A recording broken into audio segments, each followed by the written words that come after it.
உங்களுடைய பிள்ளைகளுக்கு கல்யாணம் பண்ணும்போது ஒன்றை யோசிங்க, நல்ல ஆவிக்குரிய பிள்ளையா? ஓகே. வேறு எந்த, தயவு செய்து நீங்கள் எந்த ஒரு இதையும் கேட்க வேண்டாம். இது கொடுங்க, இது கொடுங்க, இப்படி கொடுங்க அப்படின்னு உங்க பொண்ணுக்கோ உங்க பொண்ணை கல்யாணம் பண்ணி கொடுக்கும்போது ஒன்ன பாரு, நல்ல ஆவிக்குரிய பையனா அதை பாருங்க.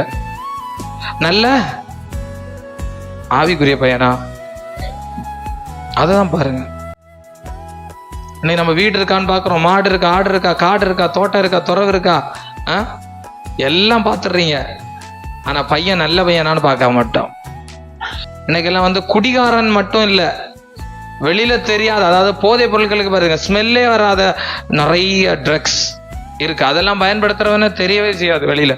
அதனால இப்பொழுதே உங்க சின்ன பொம்பளை பிள்ளைங்க இருக்காங்களா, ஜெபம் பண்ணுங்க, ஆண்டவரே என் பிள்ளைக்கு நல்ல ஒரு ஆவிக்குரிய பையனை கொடுங்க, ஆவிக்குரிய பொண்ணை கொடுங்க, இப்படி ஜெபம் பண்ணுங்க.